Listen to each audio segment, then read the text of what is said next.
What is your name and what do you do here at SoCal Botanicals?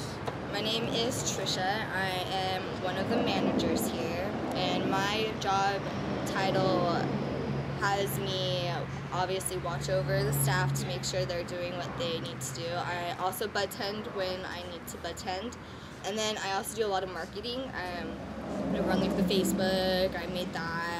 I go around to doctors and make sure that they have our cards. I'm thinking constantly every day for new specials, for new ways for advertisement. I call up magazines to get our ad in there. And then right now I'm also getting concerts and shows around the Inland Empire that we can go to put up a booth to advertise and promote our business some more. Nice. And how'd you get into the whole marketing part of it? I have been with SoCal Botanical for almost a year. I'm the second longest employee that we have here. And I started because when we first started out, we had this little tiny room, probably 6 patients a day, and no one knew who we were, especially since we're in the middle of nowhere. And the first day I came here, when I was asking for a job, I brought a little resume of obviously all the jobs I've had. I made myself a marijuana resume stating everything that I already know, and then I also made a list of all the different things that I think that we should do to improve our business. And the first thing I did was the Facebook. The second thing I did was the business cards, and then I thought of like the daily specials. We used to only have a monthly special, so I thought about daily specials. And then since then I've just been thinking of new ways left and right, and Ken's really appreciative of everything I've done, so now I'm the main marketing. Now Ken, he's the owner, correct? Ken is the owner of SoCal Botanical. Okay. As far as the marketing stuff goes, how do you feel about doing this video?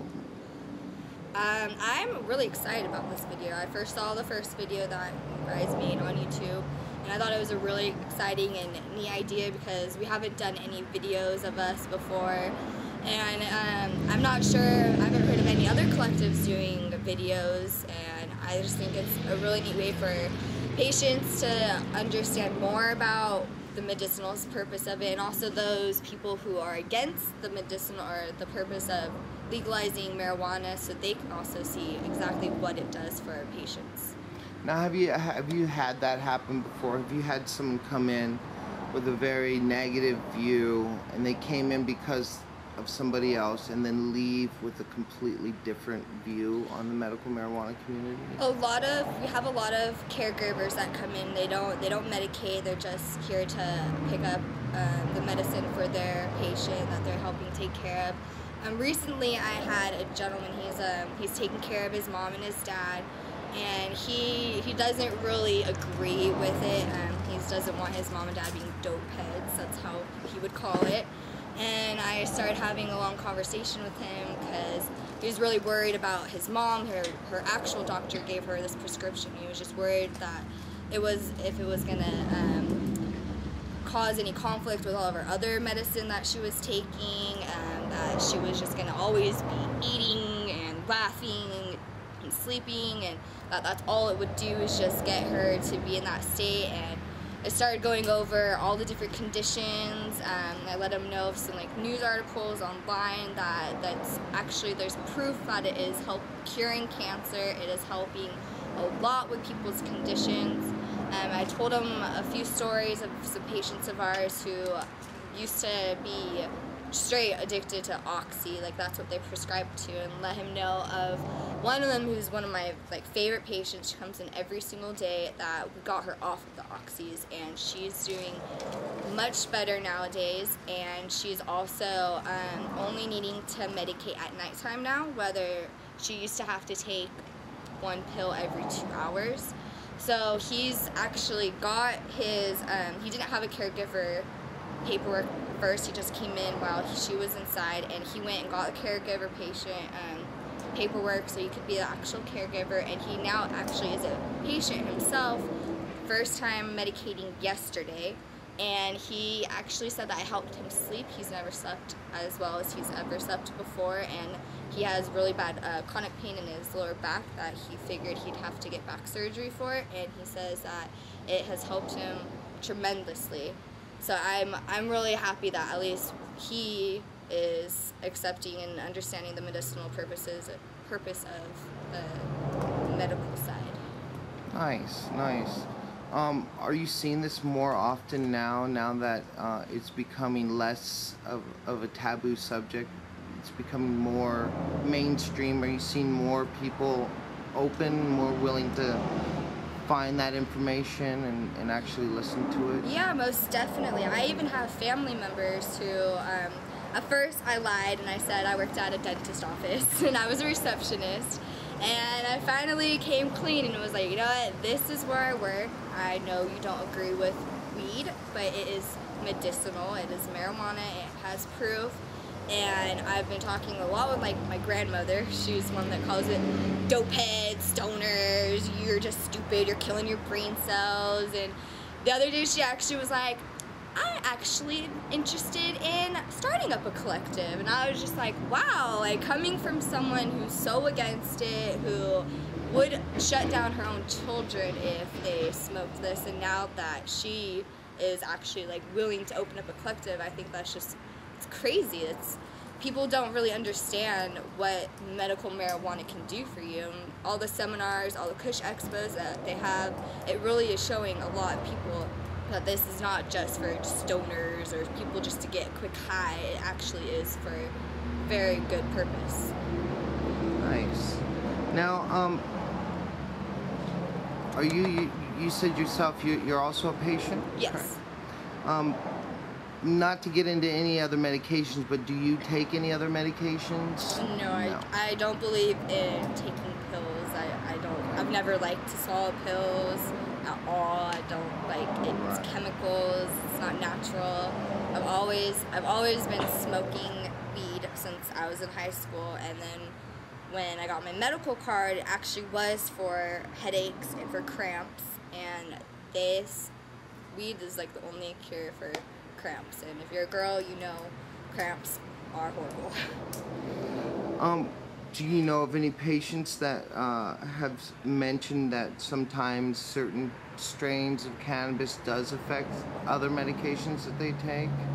I've never had someone say that it's kind of conflict or they felt differently from medicating while they're on pills. But I also don't encourage my patients to take their pills while they're medicating. I would rather them not have any pills in their system, and I'd rather them medicate so they can have the full effect, so they know if it's the pills that are helping them or if it's the marijuana.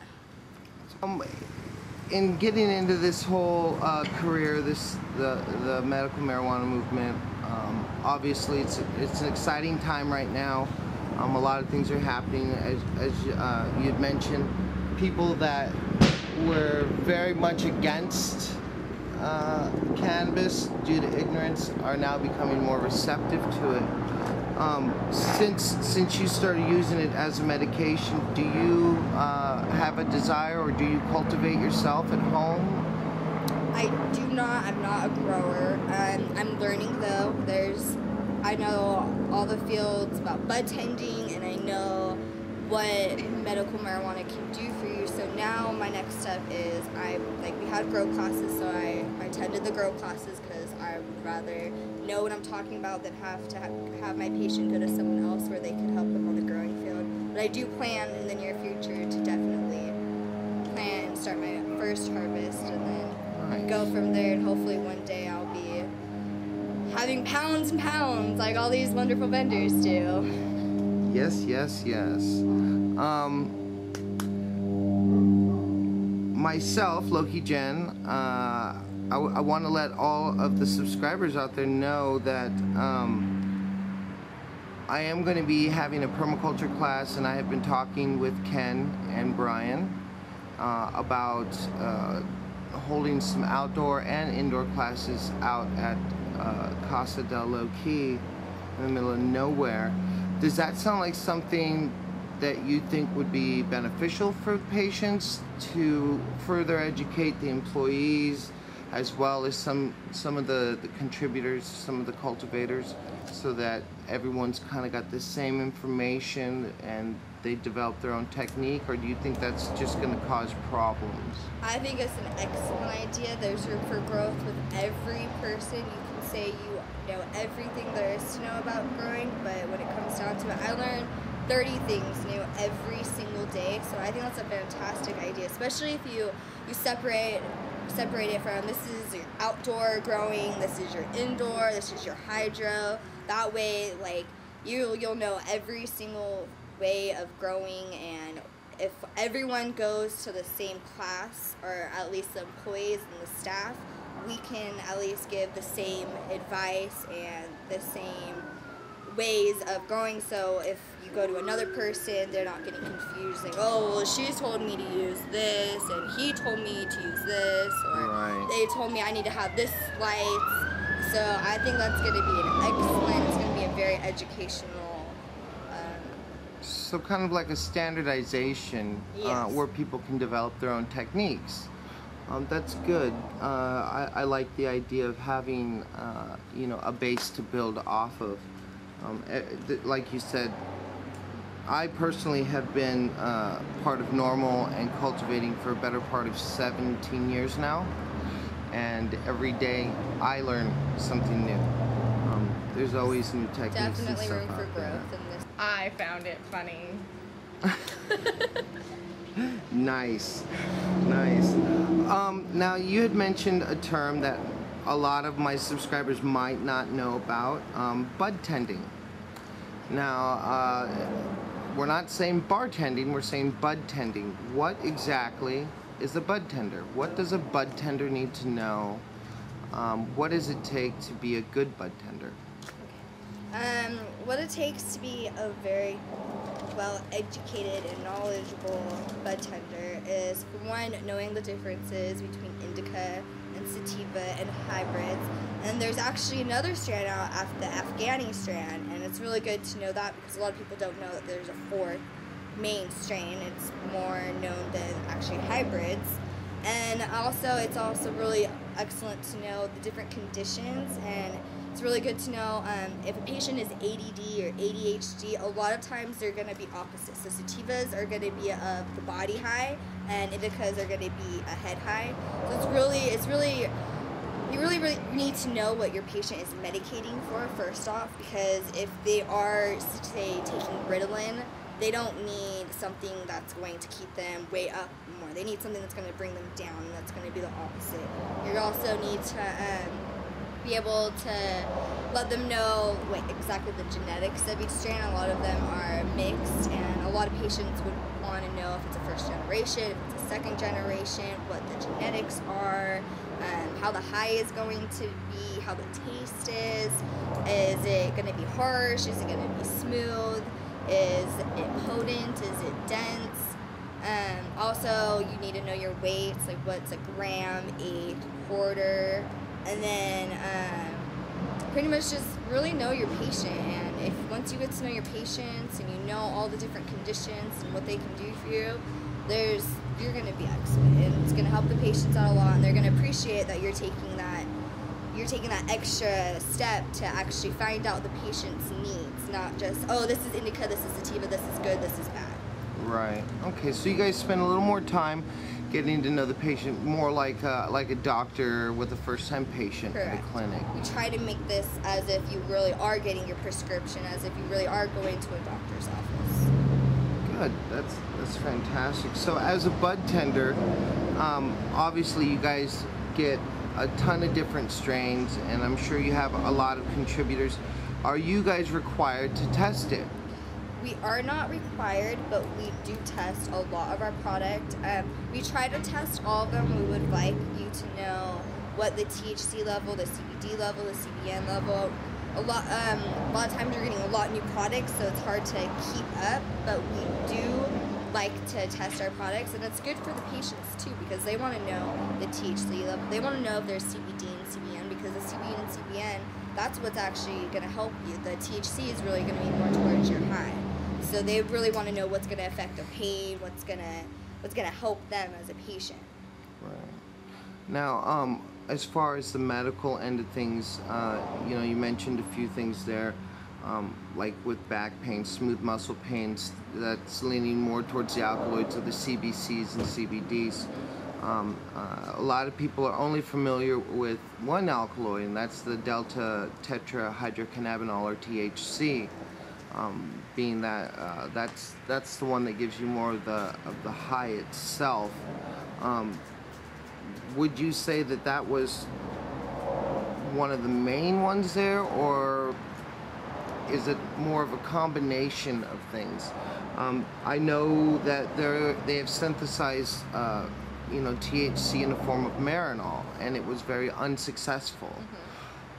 Working with Professor Raphael Meshulam out of Hebrew University, one of the leading researchers in the field, has found that it's the combination of the two. Does that sound like something that you would agree with? That you can't just synthesize the one, it's kind of Mother Nature's recipe? I don't know. Are you saying that like people think THC does the high and the? It's like what? It's like the difference between synthetic and non-synthetic. Oh, Which okay. would you prefer? I mean, would you prefer the synthetic Marinol, or, you know, pharmaceutical created alkaloid combinations over the natural one, or is it in your opinion better to spend the time to, you know, breed, inbreed, and work your technique out to find the right combination in the plant itself, using Mother Nature's kitchen, so to speak? Right. I think that's for a grower that to perfect the strain and to get to the level that you actually want to be at, that you should perfect it, practice until you get it to the high level, until you get it to where it's actually medicating you, not so much just getting you stoned. So I think like everyone should keep practicing and try every technique, try different fertilizer, nutrients, until they get it to the point that they know that it should be. Okay, wonderful. Since you said you've been working here over a year now, or just about a year? Almost a year. We haven't been opened a year yet. Okay, so this is a fairly new establishment. Yes. When I first came here, what's really stuck out in my mind was the business structure, how it was set up, an outside court area that's still out of the view of the public, lets the patients kind of relax and get to know others in their community. Was that the intention? Do you know? Was that the intention of creating a place like this, so that the patients get to know other patients? It's like a social place for Our first, like, our initiative plan actually was, we started off in a little tiny room. We knocked out 3 different areas, 3 rooms to connect it. And then behind me, we wanted that to be our bakery. So what we wanted it to be was like, you can get your coffee, your baked goods, and then you can come get your meds.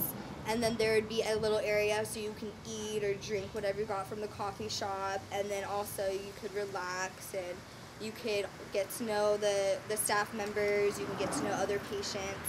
And now we kind of have a little pause on the bakery. We're making sure that it happens, but we've had a clone room now, so we're trying to expand more inside, and then we'll be getting back to the bakery. But it's really cool that we just got this lounge about 2 months ago, I believe, and it's really good for our Sunday barbecues because patients can come sit around. If they have questions, we're always out here talking with them, and it makes this place more like of a homey area and a really good atmosphere to be around. Beautiful, beautiful. Now you just mentioned something, Sunday night barbecue. What exactly is that? Every Sunday we do a barbecue from 1 to 5 p.m. Some of it is medicated with our medicated barbecue sauce and our medicated hot sauce. But we also know that when you're coming to get your medicine, sometimes you're not the one that's driving, or sometimes you have a wife or a grandparent with you. So we offer non-medicated food for them also. So it's between 1 and 5 p.m. every Sunday, and it's a way like of us giving back to you guys for being excellent patients, and then so you can get to know us as staff members.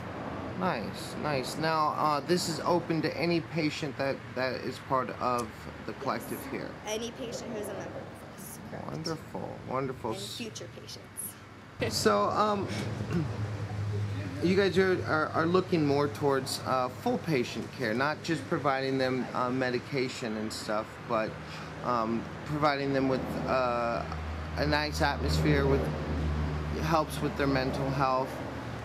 Yes. I see that you guys also have a donation collection for clothes and food and stuff. So would you say that you guys are really invested in the community then? Yeah.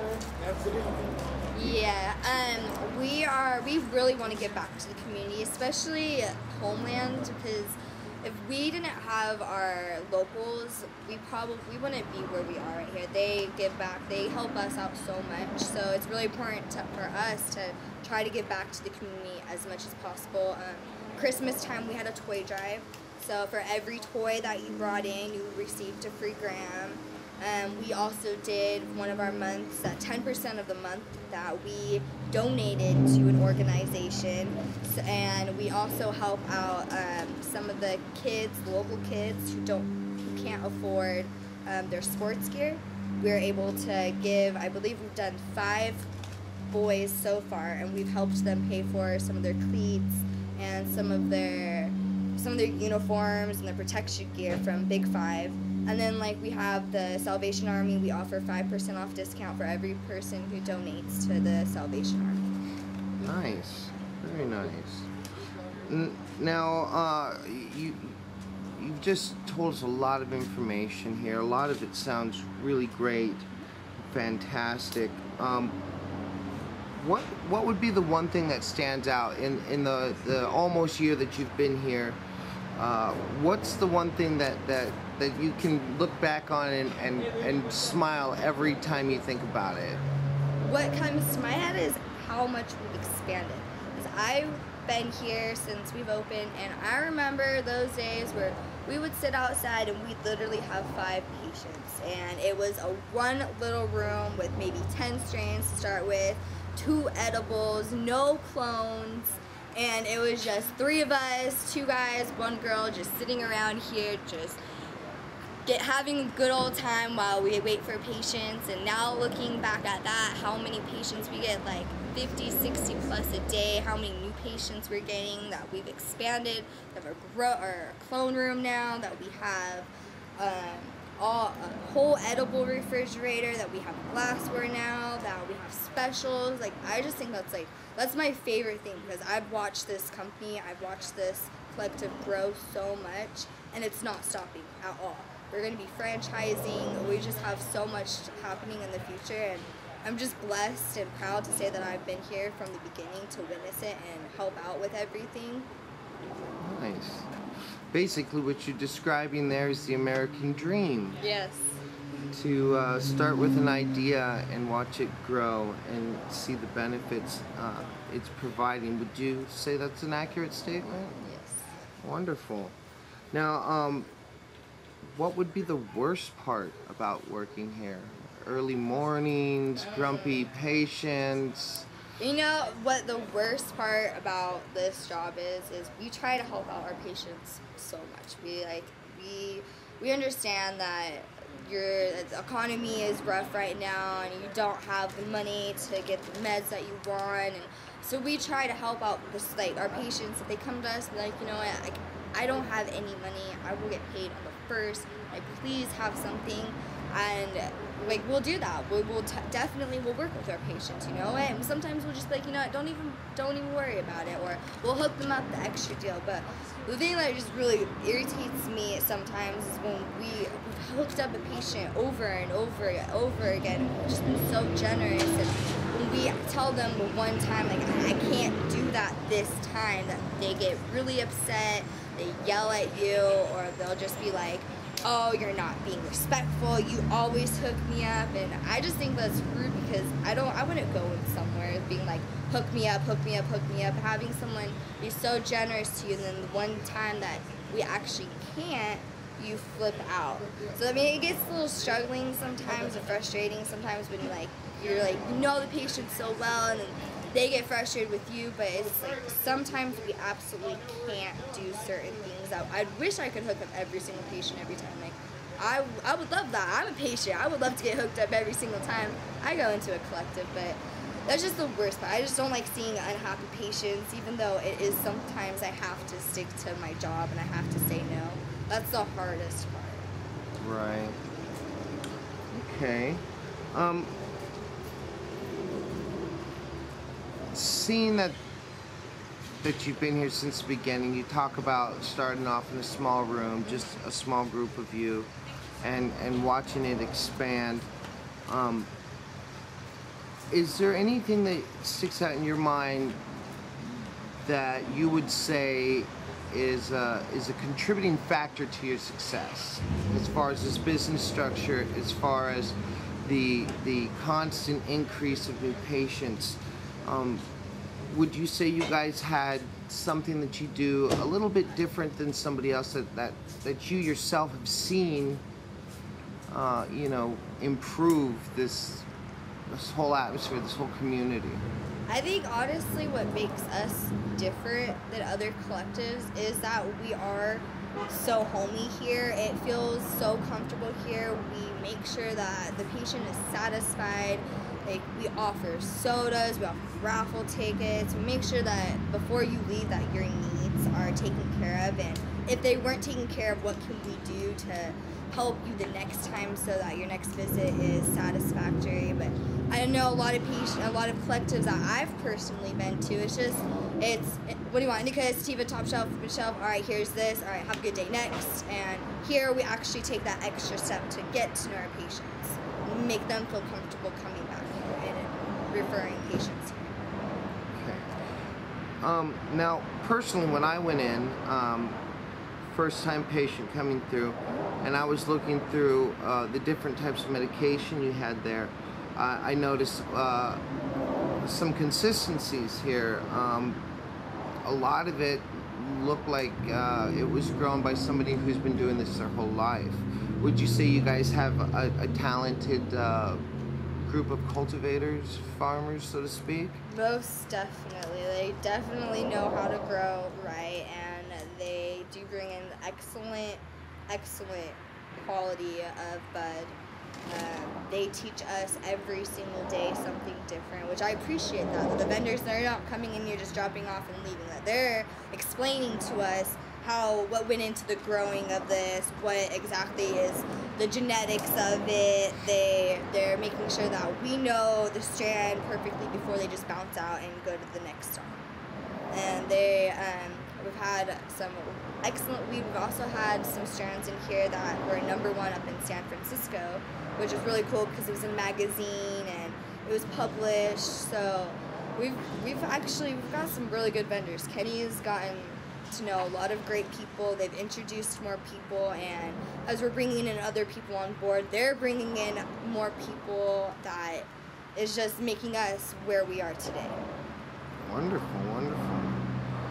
Now I know, having myself been, involved with the medical marijuana movement, being part of NORML and all, it's very difficult to meet these types of people. Have you noticed that it's been difficult, or do these farmers, these cultivators, these educators, do they see what you're doing and they're more willing to help you, or is it kind of let's bug them until they give us the answer we want and have us go away? I mean, we might have had like 1 or 2 vendors, but mostly our vendors are all people that we stick with. We keep them around, like they're happy, so they make sure we're happy.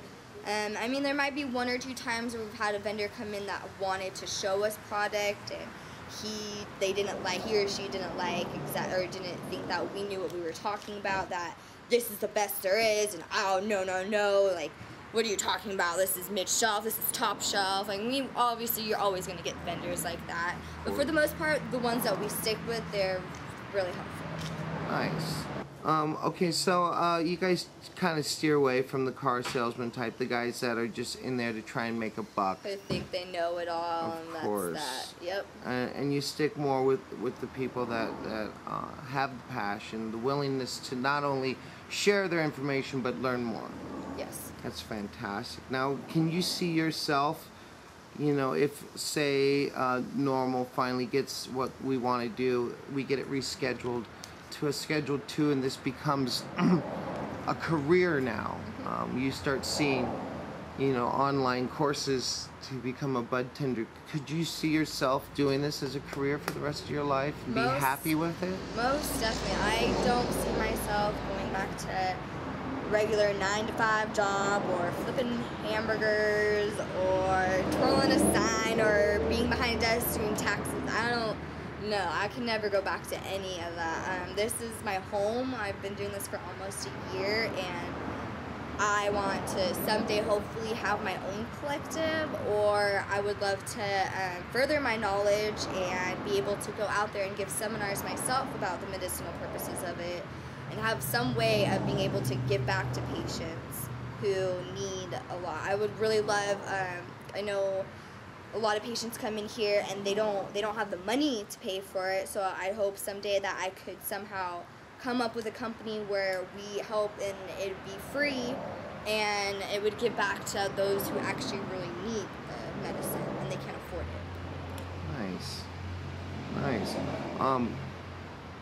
In Oregon, the Cannabis Cafe, you've heard of that one? Yes, I have. That is kind of their business structure up there. They charge a monthly fee. Mm-hmm. You first got to join Normal, and then they charge a monthly fee, and then all of the medicine inside is actually donated and given away freely. That works great for where they're at because, you know, they're near hospitals, and $5 a month for someone on a budget, you know, they're obviously not doing it for the money. Right. It's very different here in California, means that there are codes and permits and stuff like that. Do you find that these restrictions make it more difficult for you guys to provide more for the patient? Or are you seeing that it's kind of changing now and it's getting to where, you know, you're treated like real, you know, business people who have, you know, they pay their taxes, they go home to their families and have the dog Yes, and 2 cars. And, I see that, oh, I'm so sorry. What was the question? I just went blank. I was just wondering, you know, as far as if it's getting easier. There you right, go. as Okay. far as permits and stuff like that. Yeah, not a problem. I have a brain fart every now and then too. It is making it a little bit easier, I think, in the public eye to open up med shops or collectives. But I also think that the feds are making it, they're making it harder. The cities are making it harder because if you're in a county, you only have to go by what the county says, but then once you go into the city, there's all these cities they're so ignorant and they don't want to listen to you, they don't want change, that they'll shut you down, they'll raid you every chance they get. So I think that makes it really difficult for certain places to open up because they're going to get shut down and they're going to have to come up with all the money to go to another location. And if that same thing happens, that you do have to do a lot of research, but hopefully in the future that this is going to help people be able to just open up a med shop wherever you'd like. But right now, I think it's up in the air. There's so many people who actually they agree with it, and there's those ignorant people who they're so stubborn-headed that they're not going to change their views whatsoever. Right. So, if I'm understanding this correctly, it's not so much the federal government that is making it difficult, but more of city ordinances. Correct. Now, would you agree that the state police should be there to protect the businesses because Californians, we voted this in, Prop 215, the Senate Bill 420, it's there. Would you want to see more action coming from the state police in protecting businesses like this, in putting forth the effort to educate those naysayers out there?